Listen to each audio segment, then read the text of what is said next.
Jour jusqu'à l'âge de 3 ans, jusqu'à ce qu'elles deviennent à leur tour des vaches. La numéro 17, c'est Riette. Riette, c'est une fille du taureau néonyme sur Bellamy, sur Jobil. Elle est âgée de un peu plus de 2 ans, elle est née le 29 septembre.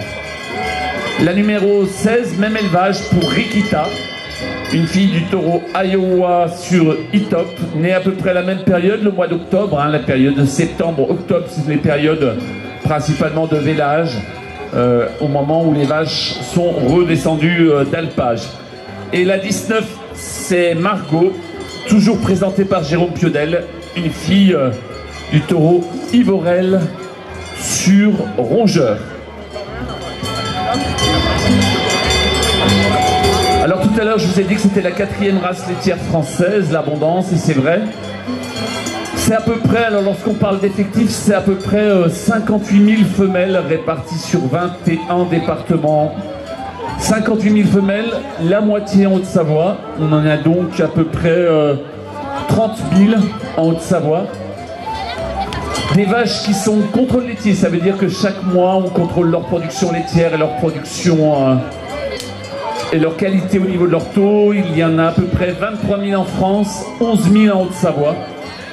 Et ici, dans la vallée du Mont-Blanc, l'Abondance est la race majoritaire. Ici, sur le secteur de Saint-Gervais et de Contamine également.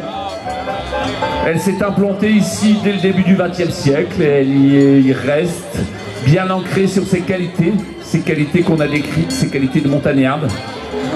Voilà, peut-être une petite explication pourquoi nos jurys veulent voir les vaches à l'arrêt pour aller comparer. C'est surtout pouvoir comparer en fait ce qu'on appelle leur arrière-main et principalement leur bassin. Ce qu'on recherche, ce soit des bassins qui soient ce qu'on appelle le plus éclaté, le plus large possible. Ça, c'est essentiellement pour la facilité de vélage. On ne les veut pas trop inclinés ni trop plats. Et on les veut d'une longueur maximum. Regardez sur ces 4 animaux, même si vous n'êtes pas expert, vous verrez des différences au niveau de leur bassin entre ces 4 animaux.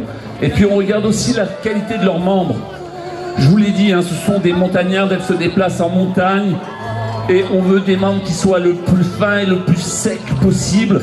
Et puis lorsque vous les regardez depuis l'arrière, on veut des membres qui soient parallèles. On aime assez peu les membres où vous avez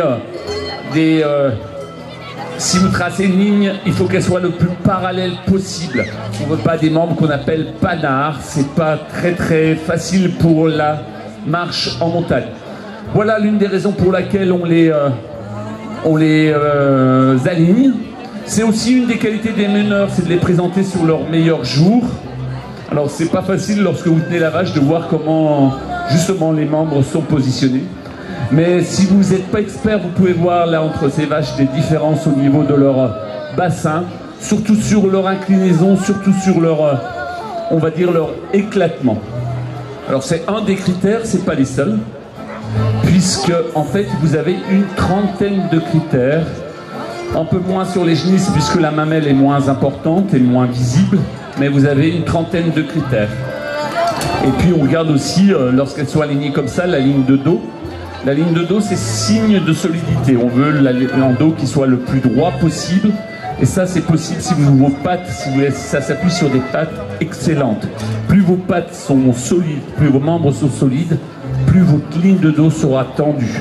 Et normalement, plus la ligne de dos est tendue, plus la vache va faire preuve de capacité à vieillir. Au niveau des membres, on cherche aussi des membres qui soient le plus fin possible, je vous l'ai dit. Alors on regarde à ce niveau-là, aussi à la niveau de la netteté ici, du tendon qui doit se dessiner, et puis de la grosseur du jarret. Là aussi, vous pouvez voir quelques différences entre les élevages.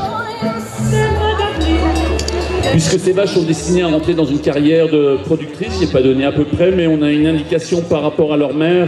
Vous avez des vaches qui ont produit, pour certaines de leurs mères, 7-8 lactations, ça veut dire qu'ils atteignent l'âge de 10 ans.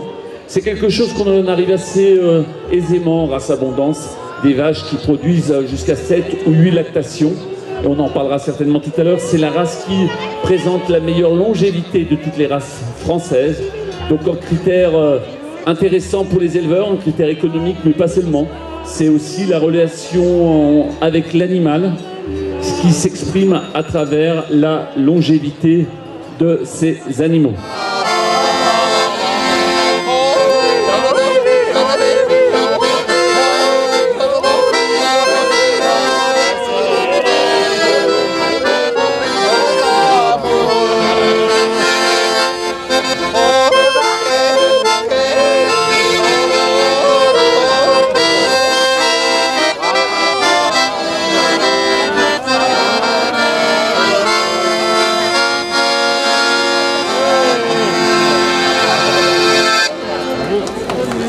Still producing gin, and hopefully we'll be able to produce gin in Saint-Gervais next year, and a little bit of whiskey as well.